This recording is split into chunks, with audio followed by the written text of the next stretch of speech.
За 2009 онд бол маш том зуд манай баруун тэр сумуудад болсон. Тэр үед бол үнэхээр малчд маань эзэнгүү гэдэг нь мэдрэгчээс. Би өөрөө сумын иргэдийн хурлын дарга хийж ягаад төр ажилгүй байжсэн. Тэгээд тэр жил тэр зуудын янз бүрийн асуудалд үнэхээр эзэнгүү хэлэх газар байхгүй. Наан цааны явах тусламж дэмжлэгүүд бол нэлээд тийм сул дорой эзэнгүү ийм байдалтай ажиглагчээс л дээ. Тэгээ 2009 оны зуудын дараа 2010 онд манай суманд одоо энэ Швейцарын хөгжлийн агентлаг ногоон алт төслийн нэгж байгуулагдсан юм байна. Тэгэхэд одоо азар би энэ буянтай ажилд одоо шалгуулагдаж Орсондоо баяртай явдаг.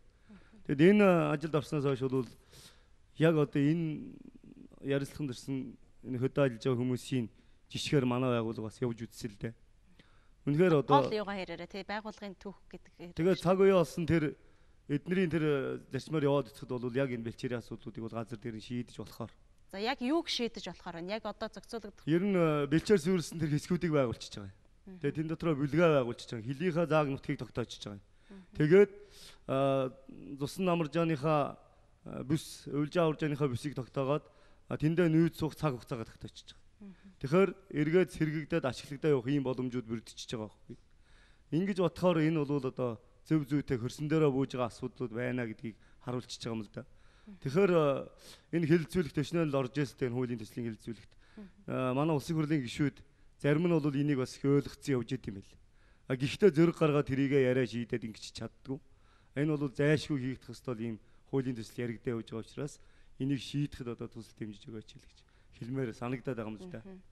За баярлалаа. Эргээд ер нь яг хэвтэ бэлчээрийн эрх зүйн орчин бэлчээр дороотж байгаа үндсэн шалтгаан гэхээр бид нэр их олон юм ярьдаг. Уур амьсгалын өөрчлөлтөөс эсвэл ургац багтаа тий ихэнх ургамал маань бас идэвхтэй тийм ашигтай ургамал байхгүй болчих ингээд энэ талаар ингээд бодохоор яг өнөөдөр өдөр тутмын малчтын амьдралд маань яг одоо бидний яриад байгаа энэ эрх зүйн орчин зохицуулагдаагүйгээсээ болоод тэр малчинд өөрсдөнд тулгамдж байгаа гэдэг жоохон бодит жишээ нэг яриулмаар санагдаад байна л да. Юуны турд одоо энэ Баруун аймаг Баян Өлгөө ховд завхнаас ирсэн билээ. Тэр болгон бас тэр холоос ирээд бас нэвтрүүлгээд оролцоод авах боломж байдаггүй.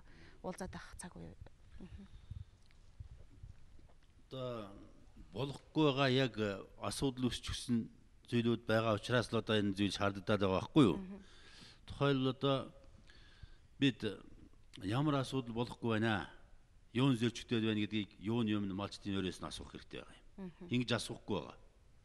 Өрөөсөө дээрээсээ нь болохгүй гэд суугаад байгаа байхгүй юу? Юу нь болохгүй байна. Малчтаас асуухт аянда хэлээд өгч байгаа. Иймэрхүү зүйл болохгүй байна гэд. Дараа нь тэрнийг шийдвэрлэх арга зам байна уу гэхэд бас байна гэж хэлж байна.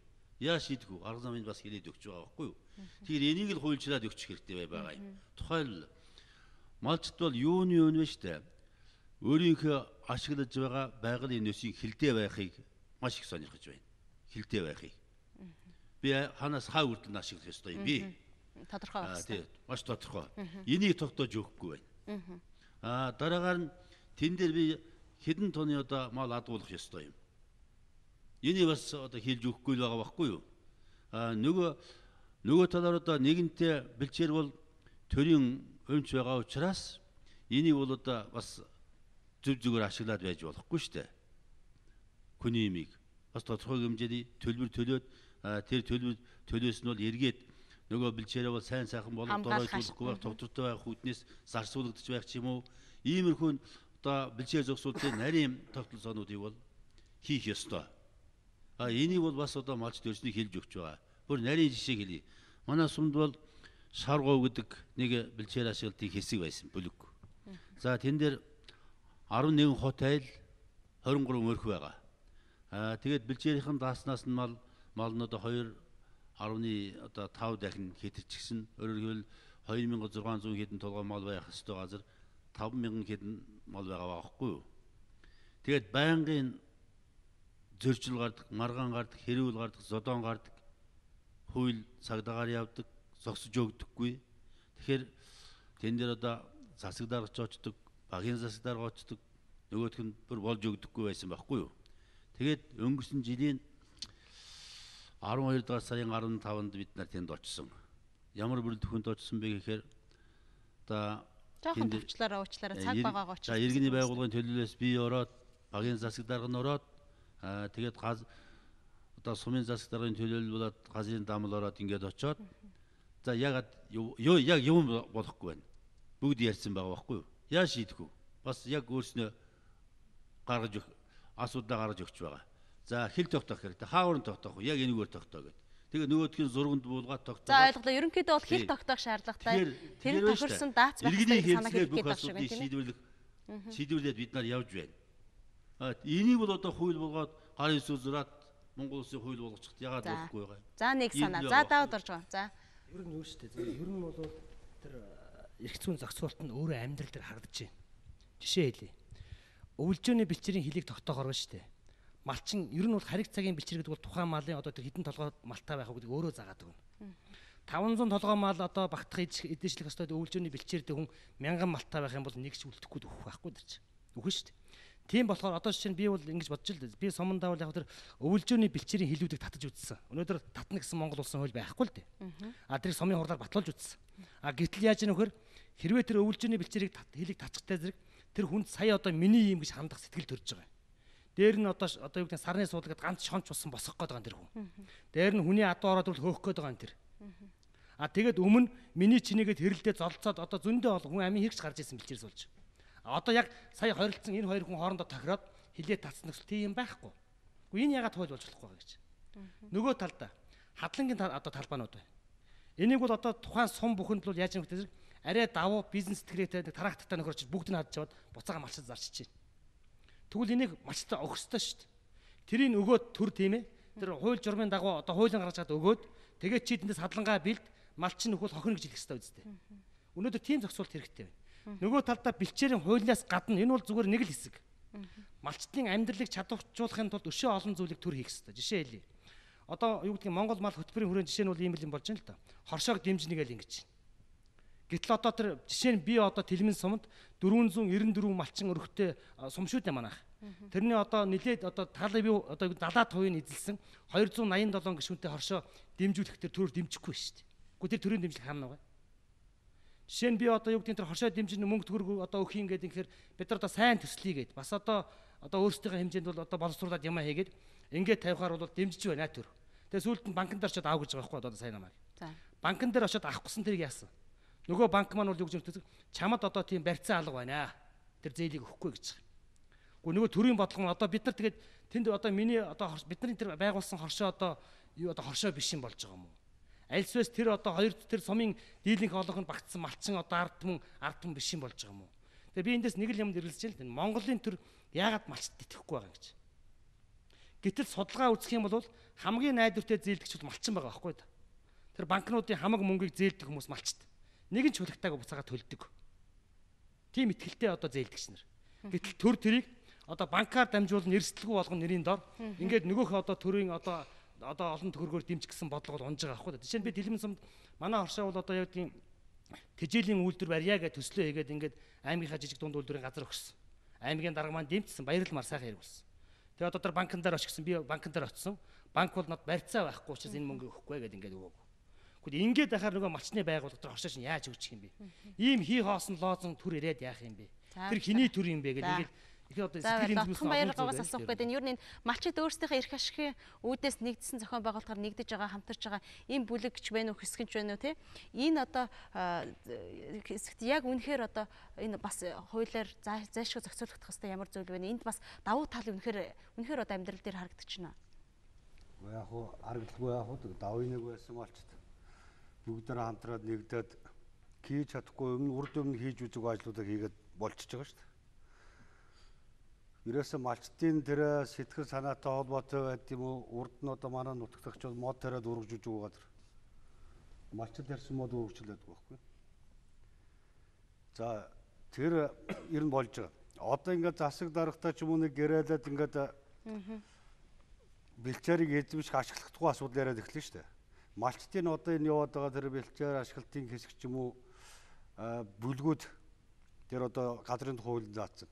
Тэр бүлгүүдэд одоо ерөөсөө тийм хуулийн этгээд энэ тийм юу алах. Эрх алах. За дээрээс нь тэр малчид өөрсд нь бас байна. Өөрсдөө цаанаас нь ийм боломж гараад одоо төрн ч юм уу одоо за манай энэ төрийн бус байгууллагууд ч юм уу ингээд бид нар бол тэдний төлөө бас байдгаар явж штэ. Тэд нар өөрсдөө санаачлаг гаргаж явж чадахгүй байх юм бол бид нар энэ ташхраад магадгүй төрн цаанаас нь дэмжиж өгөөч гэсэн энэ ажил үргэлж явахгүй. Тэгэхээр малчтай хандаж гэлэхэд энэ боломжийг ашиглаад одоо энэ цаг үе улам хүнд болно. Улам хүндэрсэрч байна. Өөрсдөө мэдж байгаа. Өөрсдөө зарим нь бол ядуураад амьдралаа авч явах аргагүй болоод төв шүүрэн газар бараач шүү дээ. Ядуучуудыг нэг л нэмж байгаа. Юуше ямар ч юм болохгүй. Тэгээд төрн одоо нэг мал зудан малаа барсан найдууд одоо малжуулах төслөгөө нэг юм хэрэгжүүлж байна л. Тэр нь одоо яг тухайн эзэндээ хүрч орж байгаа. За малчтын тэр эзэмшгээ ашиглаж байгаа тэр бэлчээр дээр өгч байгаа бэлчээрээр хандсан хөрөнгө оруулалтууд малчтын оролцоогүй явна. Малчд уг нь бол тэн дээр кинолт хийгээд тэр санал санаачлагаа өгөөд хамгийн сүүлд тэдний үнэлгээгээр л явуулах ёстой. А тэд нар бол өөрсдөө тэр байж байгаа бизнесийнхаа талбар дээр хийх цаг хөрөнгө оруулалтыг өөрийнхөө мэдэлд авч байгаа шүү дээ, тийм үү?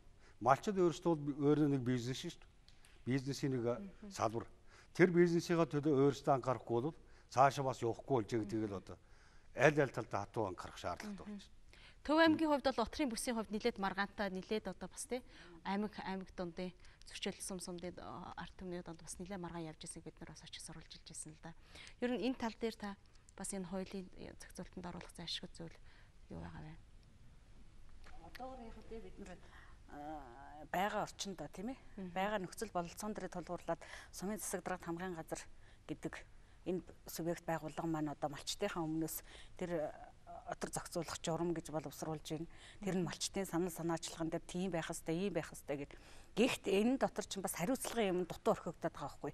Хин тэргээр явж байхыг харж тэр хойш нь явуулах юм. Хин одоо гаргах тэр цаг хугацааг нь баримтлах юм. Гараагүй бол ямар хариуцлага хүлээх юм? Гараад явж байгаа нь яах юм? Хайшаага одоо тэр орж ирж байгаа газраас аль зүгтээ явах юм? Гарах нь хайшаага байх юм, орох нь хайшаага байх юм. Дээрээс нь ямар хугацаанд байж явах юм? Яаж гарах юм? Тэрийг хин хянаж явах юм? Хариуцлага нь хаана байх юм? Хэрв тэр буруугаар одоо тэр маршрут явах газраараа яваагүй байх юм бол тэр малчин өөрөө ямар хариуцлага хүлээх юм? Тэр нь тодорхой. Зүгээр хариуцлага хүлээнэ л гэж байгаа болохоос тодорхой тийм хэмжээнд ингэж гэдэг нь бац. Наривчилсан. Баг тийм наривчилсан юм байна. Гэхдээ энэ бусад аймагуудын хувьд би бас энэ усуудын ярьж байгаа тэр нэмж хэлээ л да. Отор гэхээсээ илүү манай сумын хувьд бол одоо бэлчээр сайтай да тийм ээ бэлчээр одоо боломжийн байгаа дээрээс ингэж отор бас маш их хэр шаваад байгаа. Тэгэхээр энэ усуд болохоор бэлчээр нь бүр муудаад талхалагдаад болохон байгаад юм яриад байгаа. Тийм ээ тэгэхээр зэрэг бидний хувьд бол зохицуулах тэр бэлчээр тал дээр зохицуулах шаардлагатай юу вэ гэхэлэр зэрэг тэр бий болоод байгаа хөрсөн дээр бий болоод байгаа тэр малчтын хэсэг бүлэг гэд хамтын нэг хүмүүс гарч ирээд тэр хүмүүсийн хийж байгаа үйл ажиллагааг нь тэр төр захиргааны байгууллага аль нэг субъектээр очиж үзээд үний юм худлаа юм болоод байгаа нь юу юм болохгүй байгаа нь юу юм болохгүй байгааг нь малчид өөрсдөө хэлээд өгнө ш тэр чинь би ингээд гүүгээд яваад ахтай биш нөхөр оюун бол хийсвэрээр ингээд хараад яваад байна гэж байгаа. Тэр зэрэг малчтын өөрсдийнх нь санааг бүр газар дээр нь хөрсөн дээр нь бий болж байгаа юмыг хараад яг энийг зохицуулчих юм бол төрөөс энийг болгочих юм бол энэ малчид ер нь өөрсдөө аваа явуучих юм байна.